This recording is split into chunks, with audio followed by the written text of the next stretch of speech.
What a privilege it is to be joining you today. I too would like to acknowledge the traditional custodians on this beautiful country that we gather on today, the unceded lands of the Wurundjeri people. As Tiff said, I love languages, and I think we can all learn so much from reflecting on deeper meanings of words in our own language, but other languages as well. And of course, in Woiwurrung, you often see the word Wominjeka on boards of welcome or in words of welcome. And as I understand it, Wominjeka holds a deeper meaning. It means come with purpose. So I'd like to use this moment for us to pause and for you to reflect on your purpose.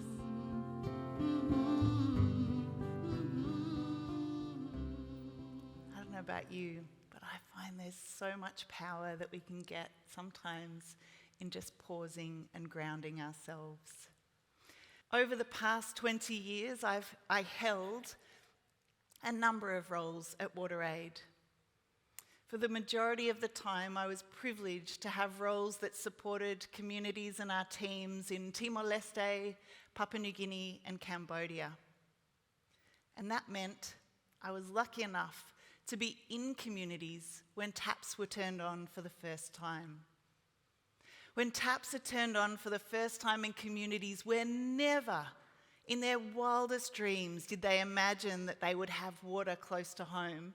When those taps are turned on, there is dancing, there's crying, there's singing, there is just such joy because water is absolutely transformational.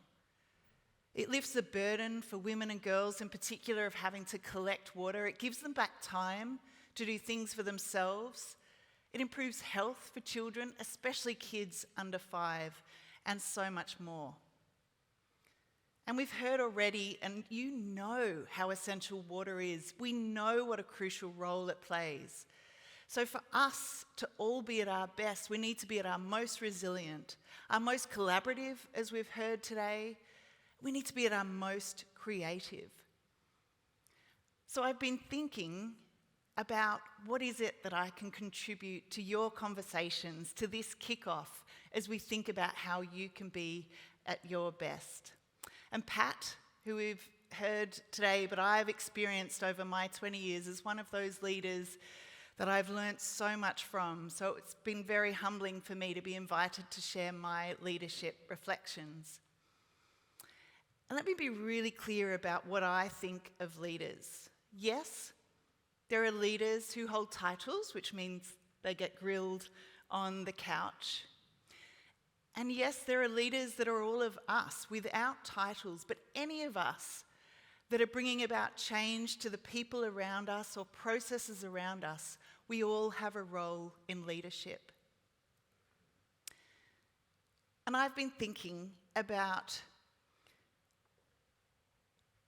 if we are to create this world where we're all at our best in workplaces, what is it that we really need to hold for? And in my view, leadership that at its roots has joy, compassion and courage, cultivates trust, and we've been talking about how important that is, and from there, any goal is possible. Your culture flourishes. Pat reflected before about the importance of character. So as I think about that, I want to put the case to you that key to our character as leaders, we need to hold for joy, for courage, and for compassion. And I think, although you all, with the way you express your culture, perhaps already know this, but I think a mistake that too often can get made is thinking that joy is not essential to our experience at work. Now, I know that we all feel joy differently. I don't know, I'm just going to shade so I can see all of you. Are there any other Brené Brown fans out there? I could see you. You're in for a treat if you haven't discovered Brené Brown. I'll share some information about her later. She's an incredible leader and researcher, and she talks about joy as food for the soul. And she defines it as an intense feeling that has a deep spiritual connection, of pleasure and appreciation. And I know when I feel joy, the colours of the Yarra Valley Water Beautiful jumpers are brighter. I know when I feel joy, I am curious. When I feel joy, I'm like, failure, bring it on, I can do it. When I feel joy, I can see what the next step is and I can feel myself ready to take it. So I've really been intentional about thinking about joy in my leadership, and I've really tried to bring it in for myself. For example, as a CEO, one of our jobs is to do board papers. I don't know how many of you are involved in pulling together board papers. We've heard how, of course, important governance is, but it's not always full of joy. For me, it was about 200 pages that I needed to put together with the team. And I used to try and really help our board directors to really see the key questions that I was asking in those papers by doing a 2-minute video, just giving context, talking about what was in there that was really important. I remember having to put together the board packs in those early days of COVID. For us at WaterAid, of course, like everyone, we'd had to go completely virtual.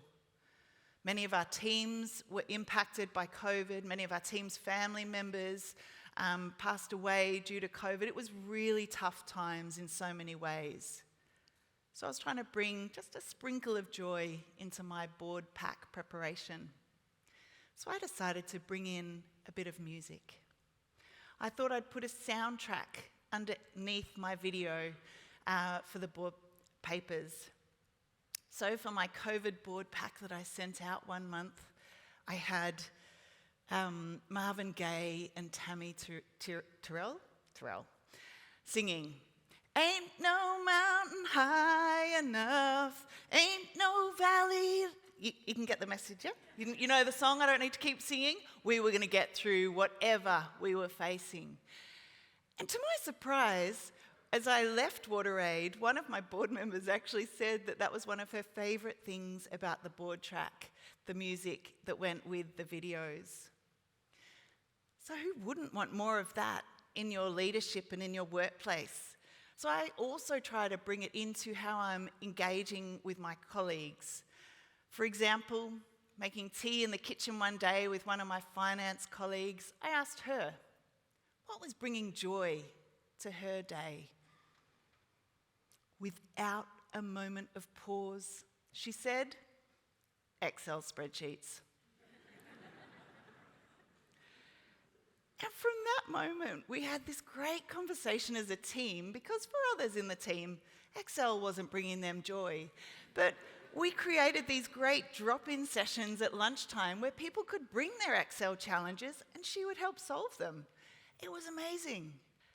So I'd like to pause for a moment and invite you to have a conversation with your neighbour and share a moment for you of something that brings you joy in your work or something that you can see coming that you think will bring joy to you. Over to you. I love the energy that's come into the room. I love the looks of some people as you started that conversation of like, oh, and now I can't stop you talking. It's fabulous. I hope that's a conversation that you can continue further today and tomorrow and ongoing. We also know, of course, that work isn't always full of joy. It's also full of hard work, of tough decisions. One of the things that we did as a leadership team, seeing the impact it was having as we entered that COVID period, was think, well, how can we really dial up these opportunities to really connect as a team? And when I refer to our team at WaterAid, it's a team that's made up of colleagues in Cambodia. Many of them are children of the genocide, one that killed a quarter of the population of Cambodia. Our team in Timor-Leste, well, they were impacted, of course, in 1999 when the Indonesian regime left Timor-Leste and basically burnt down nearly all infrastructure. Our team in Papua New Guinea comes from one of the most linguistically diverse cultures in the world, but unfortunately is also one of the cultures in the world with the worst gender-based violence statistics. So our leadership team, we were looking in those early days of COVID of how can we create space for people to connect and for that space of courage and compassion. And after a little bit of testing and curiosity, we designed something called Mauswara Time. Mauswara Time means storytelling in Tok Pisin from Papua New Guinea. Basically, we brought in the incredible wisdom of storytelling onto a modern day Zoom call, very similar to the yarning circles that we were discussing earlier. The structure was really simple. All 150 Waterators would join the Zoom call, and one Waterator would share their story, and I'd hold the space for us to hear that story. On those calls, one of the key themes that came was the experience of growing up without water and sanitation close to home. And hearing that shared story created such bonds of empathy across our teams. One of my colleagues from Papua New Guinea shared her story. She was an accountant, but for her growing up, her family prioritised her brother's education over hers. They had to make the choice. She shared how she fought all of those challenges to qualify as an accountant. A colleague in Cambodia shared her challenges also of getting to university, but her challenges was from being a woman with a disability. She literally had to crawl upstairs to get to class. One of our leaders in Cambodia shared his experience of post-traumatic stress disorder and his journey to post-traumatic growth and how it fueled his leadership and his compassion. It was an incredible way for us to come together as a team, and we saw the results of that.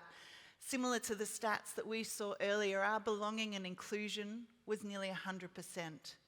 Our trust in leadership was well over 90%, and there were behaviours that I saw shift.